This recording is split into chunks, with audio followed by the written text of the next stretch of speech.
So thank you, host, for that wonderful introduction. So let me reintroduce myself. I'm Kervin. I also studied and graduated here at DLSU with degrees on applied economics and applied corporate management. What jump-started my journey in the stock market was the internship opportunity I had to work for a foreign brokerage here at the Philippines, which was Maybank Securities. Currently, I'm the business development lead at Investagrams, and on the side, I handle a small fund. Today, I was tasked to introduce the stock market to you guys. But before I formally start, let me show you how the stock market compares to other asset classes. Compared to gold against the US dollar, the gold rose 650%. For silver, it was around 800%. And for oil, it was 1,200%. And for the US stock market, it rose 1,000%. But given the same time, what happened with the Philippine stock market? It rose 1,500%.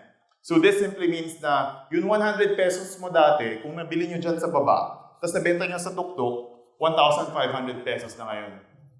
And before I delve deeper into the stock market, let me share to you a brief statistic.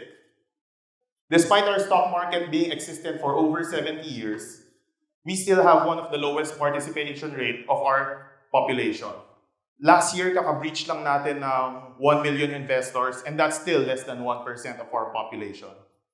So across the world, see Australia, they have 30% participation rate. So 30% of their population invests in the stock market. Well, tayo, medyo weak, no? Pero hindi naman sobrang weak, guys. Kasi across Asia, tinalo natin yung Kazakhstan. Yan yung tirahan ni Borat, guys. Tinalo natin si Borat. Next. To introduce the stock market to you guys, I'll show you an example. There are 3 ways for you to buy Jollibee. First and foremost, I believe majority dito once naging customer ni Jollibee. So kain kayo ng chicken, spaghetti, extra sauce. Ito nga sayang, wala na yung big burger steak nila. Pero, sino dito nakaka-relate? Sino nakakain ng Jollibee? Hindi lahat. So, I guess medyo fancy yung taste buds natin dito sa Lasal, no? So, dito sa next, baka makarelate kayo. The next way to buy Jollibee is to franchise a branch. So, sino nakaka-relate? Dami, oh. For everyone's information, the average cost to franchise Jollibee is usually between 23 to 42 million pesos. Next, I bet meron pa rin mga taong hindi nakaka-relate kung paano ba makabili ng Jollibee. So the next way on how you can buy Jollibee is to buy shares of the company. So imagine mo yung whole company like one giant pizza, and 2 of those slices binenta ni Jollibee sa public. So us micro-investors, pwede natin paghatian yung 2 slices of those pizza and participate in Jollibee's performance. So magkano nga ba isang Jollibee share ngayon, no? Yesterday I checked, it was around 170 pesos. So instead na bumili ka ng 2-piece chicken joy meal with drinks, sa stock market ka na lang. And ito yung potentially pwedeng mangyari kung bumili ka ng Jollibee shares. So from 2008,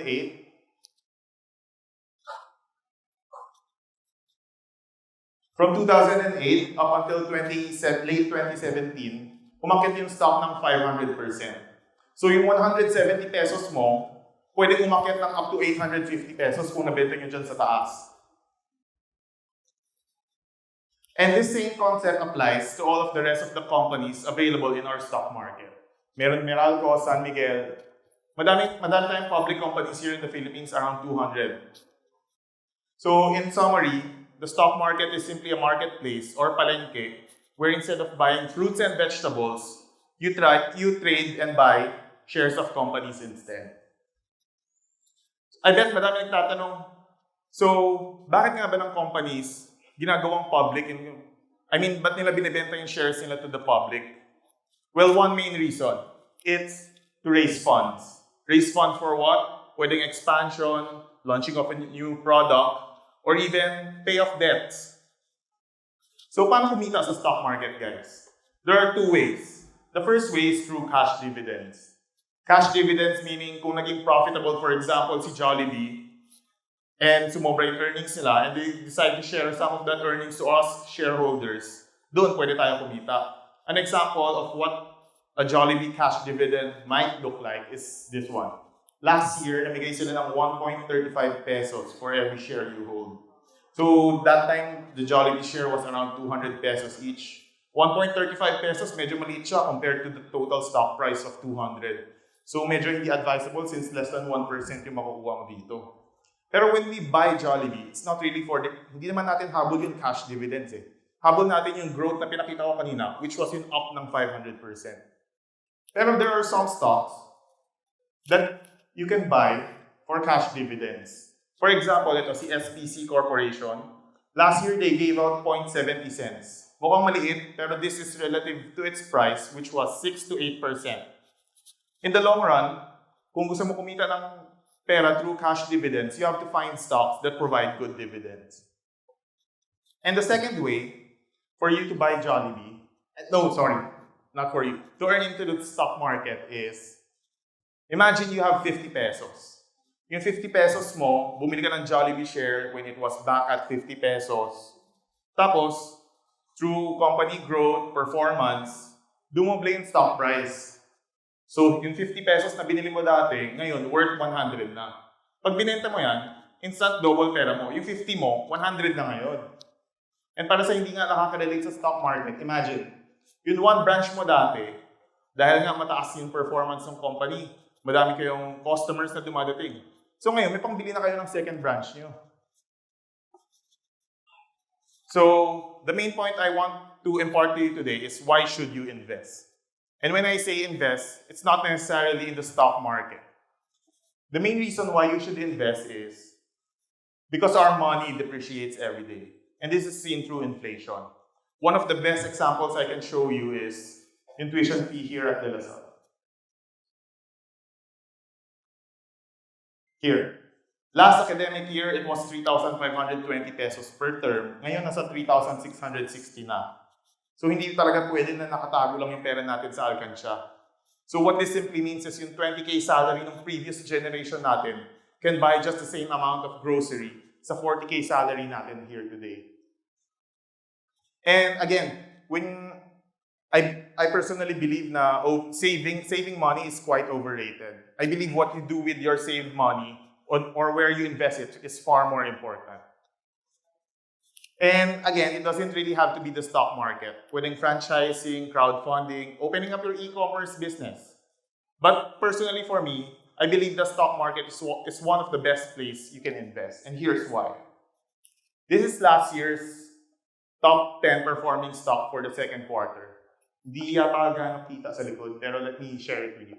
Yung top stock for the past 6 months of 2019, it gained 160%. So it's really compounding your money at the finest. And if hindi mo nakuha tong stock, since there are over 200 stocks, kunwari, nakuha mo yung last stock, ABC. ABC gained over 45%, which is far more superior compared to other investments available here in the Philippines. And I'd like to share some of the more super performing stocks here as well. Here's an example, the ISM. Everyone familiar nung third telco issue nung 2018? Nung 2018, when they announced that they will be the third telco, that they will provide faster internet, umakyat yung stock niya ng 162% in just a span of 7 days. 162% guys. More than double your money in 1 week. Hindi siya scam kasi it's really possible. A lot of people buy the shares of these companies and they profit. Another example is nickel. Ito si nickel last year when they announced an export ban on nickel commodities. Our nickel prices here in the Philippines, at least for the stock, it rose 94%. 3 days, guys. Double your money. In the stock market, really, it's possible. Next, in my cool trading career, ito yung top performing na nakita ko, at least so far. 1,800% inangat ng stock. So that all happened in a span of 23 days. So less than a month. So imagine nyo yung 10K nyo dati, 190K na ngayon. Parang liit, no? So imagine nyo ulit, yung 100M nyo guys, 1.8 billion na ngayon. Ilan Jollibee na mabibili mo doon? Pero guys, sa stock market, hindi araw-araw pasto. Tulad nito, this is PLDT. From 2015, down siya ng 70%. Pero sasabihin nyo, stable company naman si PLDT. Stable yung employees, stable yung customers. Talagang hindi naman stable sa kanila yung internet nila eh. Pero nevertheless, down siya ng 70%. Another example would be San Miguel. From 2011 to 2016, down siya ng 70%. That's just half part of the story.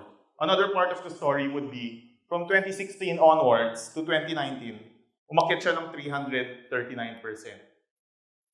So many financial advisors would tell you, oh, bili kayo, bili kayo. Eh, if from 2011, hinawak nyo hanggang 2019, break even lang kayo. Tapos probably talo pa kayo sa inflation. So these financial advisors most probably would tell you, oh, hulog kayo 5,000 every month, hulog kayo 5,000 every month. Well, hindi naman mali yun guys. It works. Kung yung time na yun, if they tell you to buy during that bottom. Pero for the most part, if during 2011, hulog ka ng 5,000, kaya mo bang hawakin yung pera mo? 5,000, hulog ka every month, kung umabot 500,000, tapos bumaba ng 200K. Sayang yung 300K doon. So today, what we're here, at least me and my co-speakers, yung goal namin for you is to teach you how to buy that bottom. Yung bottom na yan, para masakyan natin yung buong 339%. And that's what our next speaker would teach you how to do. So before I end, at least I'd like to share with you what helped me jumpstart my journey, or at least what helped me guide, what was my partner in the financial markets. So I'd like to introduce to everyone Investagrams. Investagrams is a social financial platform that offers chart, risk-free trading. Risk-free trading meaning you can experience the market live without risking your money at all. And we have a social community where everyone can participate and discuss trading ideas. So that's it for my presentation, guys. Thank you.